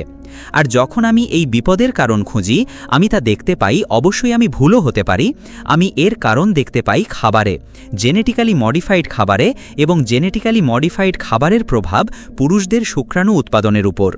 আমি এর কারণ পরিবেশ দূষণেও দেখতে পাই, এবং আমি এটাও দেখি সেই জীবনে যেখানে সুকুন উধাও হয়ে গেছে এবং এখন শুধু স্ট্রেস আছে। আপনার স্ত্রী যেই হোক, আপনার স্বামী যেই হোক, শুধু স্ট্রেস আর স্ট্রেস, সুকুন শেষ হয়ে গেছে। সুতরাং যেহেতু আমরা ক্রমবর্ধমান স্ট্রেসের পরিস্থিতিতে বাস করছি, পরিবেশ দূষণ আমাদের উপর নেতিবাচক প্রভাব ফেলছে এবং আমরা জেনেটিক্যালি মডিফাইড খাবার খাচ্ছি, পুরুষদের শুক্রাণু উৎপাদন ক্ষতিগ্রস্ত হচ্ছে, যার ফলে পুরুষ শিশুর জন্মে এক আশঙ্কাজনক ও আকস্মিক পতন ঘটছে। তাহলে আমরা কি করব যখন পুরুষের চেয়ে নারীর সংখ্যা অনেক বেশি হবে, যা ইতোমধ্যেই সারা বিশ্বে শুরু হয়ে গেছে? আপনি যদি সিঙ্গাপুরে যান, আল্লাহ আমাকে সারা বিশ্বে হাজার হাজার মেয়ে দান করেছেন, হাজার হাজার মেয়ে, তাই আমাকে অনেক জামাই খুঁজতে হয়। কিন্তু সিঙ্গাপুরে আমার যত মেয়ে আছে, পৃথিবীর আর কোথাও এত নেই। মাওলানা, আপনি কি আমাকে সাহায্য করতে পারেন? আমি বিয়ে করতে চাই। মাওলানা, আপনি কি আমাকে সাহায্য করতে পারেন? আর তাই আমার স্ত্রীকে ও আমাকে একটি ম্যারেজ এজেন্সি শুরু করতে হয়েছে। এই মেয়েদের বিয়ে দেওয়ার জন্য সংগ্রাম করছি। সিঙ্গাপুরে এমন অনেকেই আছে। ত্রিনিদাদে এখনও সমস্যাটা ততটা ভয়াবহভাবে আঘাত করেনি, কিন্তু আপনি যদি সিঙ্গাপুরে যান তবে বুঝতে পারবেন পরিস্থিতি কেমন। আপনি এই সমস্যার সমাধান কিভাবে করবেন? তাদের কাছে কোনো সমাধান নেই। যখন একজন নারী স্বামী পাবে না, তখন সে কি করবে? সে আরেকজনের স্বামী চুরি করবে, এটাই তো করে। আপনি আরেকজনের স্বামী চুরি করেন, আর এভাবেই আপনি এমন একটি দুনিয়া পাচ্ছেন যেখানে বিবাহ বহির্ভূত সম্পর্ক, ব্যভিচার এবং অবৈধ সম্পর্কই যেন অন্য কারো কাছ থেকে স্বামী ছিনিয়ে নেওয়ার মাধ্যম হয়ে দাঁড়িয়েছে। আমাকে বলবেন না যে এটা এখনও ঘটছে না, কারণ এটাই সেই দুনিয়া যেখানে আপনি আজ বাস করছেন। অথবা দ্বিতীয় একটি সম্ভাবনা আছে যা ভবিষ্যতে দেখা যেতে পারে, আর তা হল একদল নারী একজন স্বামীকে ভাগাভাগি করে নেবে, আর তাদের একটা তালিকা বা রোস্টার থাকবে। সে বলবে, ঠিক আছে, তুমি তাকে আজ রাতে পাবে, আমি কাল রাতে পাবো, আর ও পাবে তার পরের রাতে। স্বামীকে ভাগাভাগি করা। সুতরাং তারা যেভাবে বলবে তাকে সেভাবেই চলতে হবে। এটা আসছে, এটা যৌন বিপ্লবেরই একটি অংশ, যা নিজেই এসেছে নারীবাদী বিপ্লব থেকে, আর যা নিজেই এসেছে দাজ্জালের কাছ থেকে। দাজ্জালের ফিতনা থেকে সর্বশেষ যারা বের হবে তারা হলো নারী, আর একজন পুরুষকে তার ঘরে ফিরে তার স্ত্রী, বোন এবং মেয়েকে বেঁধে রাখতে হবে দাজ্জাল থেকে রক্ষা করার জন্য। এর মানে হলো নারীদের জগৎকে এক অদ্ভুত দর্শন গ্রাস করবে, যা তাদের কাছে প্রগতির জগৎ বলে মনে হবে, তা আসলে হবে জাহান্নামের পথ। দাজ্জাল তাদের ধোঁকা দেবে। এটাই হলো আধুনিক নারীবাদী বিপ্লব। আর এই আধুনিক নারীবাদী বিপ্লব রাতকে দিন বানানোর চেষ্টা করবে। আর নবী আলাইহিসসালাতু ওয়াসসালাম ভবিষ্যদ্বাণী করেছিলেন যখন তিনি বলেছিলেন যে নারীরা পুরুষের মতো পোশাক পরবে। আমরা তা দেখতে পাই। ব্যাংকে যান, যে কোনো দিন আপনি চান ব্যাংকে যান আর দেখবেন ব্যাংক নারীতে ভরা। স্কুলে যান, দেখবেন স্কুলের শিক্ষকরা বেশিরভাগই নারী। কিন্তু যখন আপনি ব্যাংকে যাবেন তাদের পরনের পোশাকের দিকে একবার তাকাবেন। আপনি খুব কমই একজন নারীকে নারীর মতো পোশাক পরতে দেখবেন না। এটা কি ধরনের পোশাক পরেছ? ওটা তো পার্টির জন্য, কাজের জন্য না। যখন তুমি কাজে আসবে তোমাকে পুরুষের মতো পোশাক পরতে হবে, পুরুষালী পোশাক, তোমার ওই সুন্দর মেইলি পোশাকগুলো নয়। তাই সে জ্যাকেট পরে, ট্রাউজার পরে, আর আমি তাকে টাই পরেও দেখেছি। নবী আলাইহিসসালাতু ওয়াসসালাম ভবিষ্যদ্বাণী করেছিলেন যে যখন রাত দিন হওয়ার চেষ্টা করবে তখন রাতের সাথে আরও কিছু ঘটবে। তিনি বলেছিলেন যে নারীরা পোশাক পরেও উলঙ্গ থাকবে। নারীরা পোশাক পরেও উলঙ্গ থাকবে। সুতরাং এই নারীবাদী বিপ্লব নারীরা চাক বা না চাক, তারা এটা পছন্দ করুক বা না করুক, একটি যৌন বিপ্লবের দিকে নিয়ে যাবে। ত্রিনিদাদের কার্নিভালের ব্যান্ড লিডাররা এখন অভিযোগ করছে। তারা বলছে আমাদের কাছে কোনো ডিজাইন তৈরি করার মতো যথেষ্ট কাপড় নেই, কারণ নারীরাই নিজেরাই সবচেয়ে সংক্ষিপ্ত পোশাক দাবি করছে। ব্যান্ড লিডাররা এখন এটাই অভিযোগ করছে। আর নারীরা যতই নগ্ন হতে থাকবে ততই যৌন বিপ্লবের চূড়ান্ত পরিণতির পথ প্রশস্ত হবে। তিনি সাল্লাল্লাহু তাআলা আলাইহি ওয়াসাল্লাম বলেছেন, দাজ্জাল তাদের এই পথেই নিয়ে যাচ্ছে। তিনি বলেছেন, মানুষ গাধার মতো প্রকাশ্যে যৌনমিলন করবে। ত্রিনিদাদে আমরা ইতোমধ্যেই তা করছি। কার্নিভ্যালের সময় পোর্ট অফ স্পেনের রাস্তায় গাধার মতো যৌনতার অনুকরণ করা হচ্ছে। আগামীকাল এটা আসল ব্যাপার হয়ে দাঁড়াবে। আর তাই পুরুষদের ওপর নারীদের এক অপ্রতিরোধ্য আধিপত্য, এমন এক যুগে যেখানে এত নগ্নতা এবং এমন এক যুগে যেখানে যৌনতার এত অবাধ অনুমতি, তখন তারা কি করবে?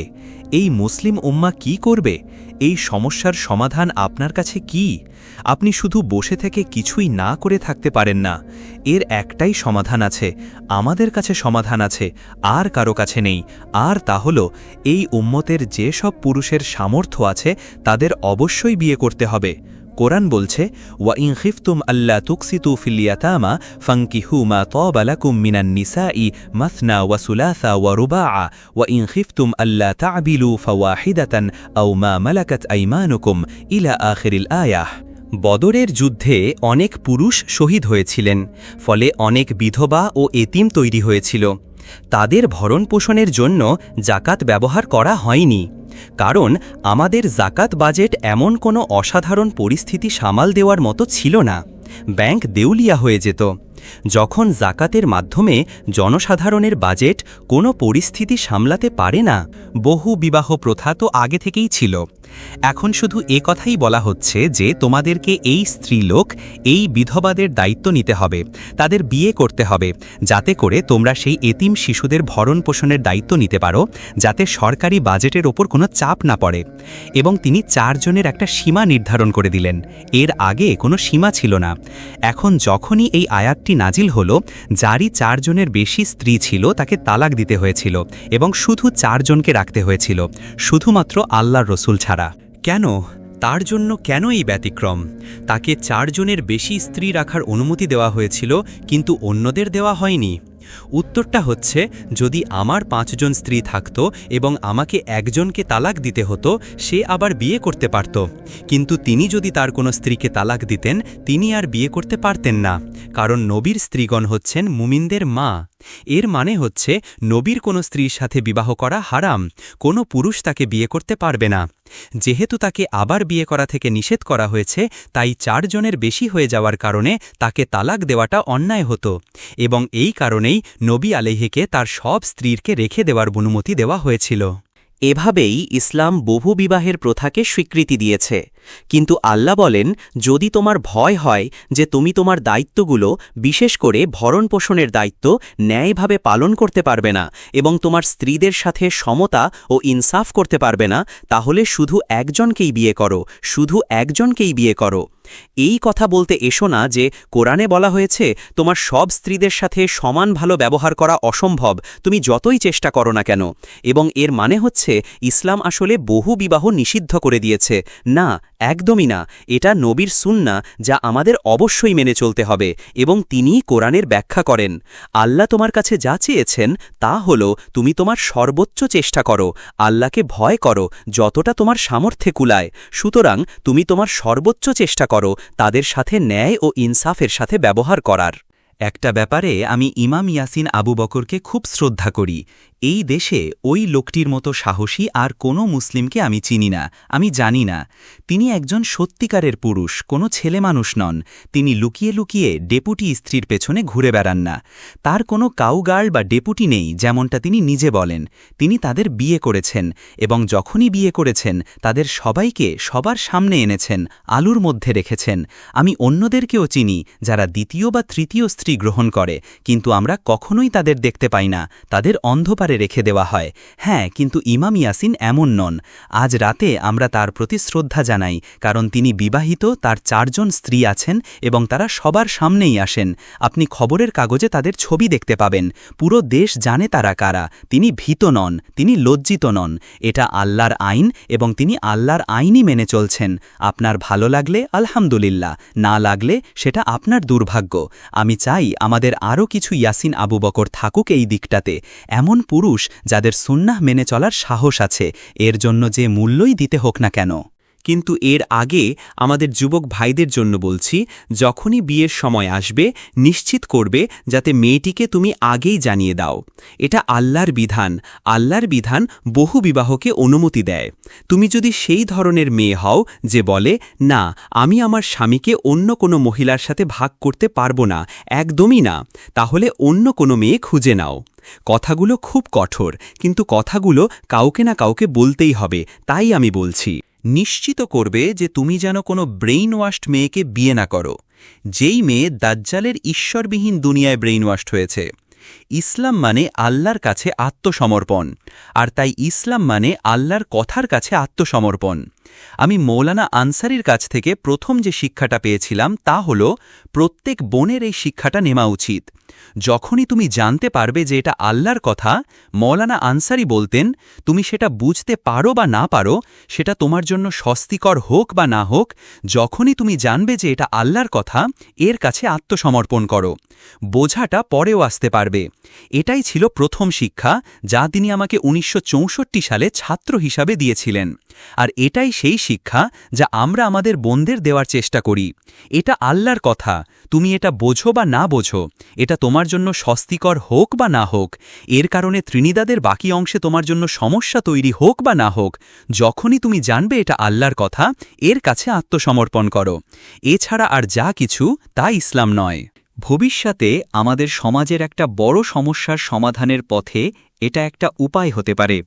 সমস্যাটা হলো, অনেক মহিলাই বিয়ের জন্য স্বামী খুঁজে পাচ্ছে না, এবং এই জন্যই আমরা দোয়া করি যেন আল্লাহ মুসলিম ভিলেজ তৈরি করার এই প্রচেষ্টাকে বরকতময় করেন, এবং পুরুষ ও নারীরা দুটি আলাদা জগতে নয় বরং একটি সমাজে বাস করবে, এবং সেই সমাজে প্রত্যেকটি নারী যারা এসে বলবে আমি বিয়ে করতে চাই, কেউ না কেউ তাকে বিয়ে করবে, ইনশাআল্লাহ।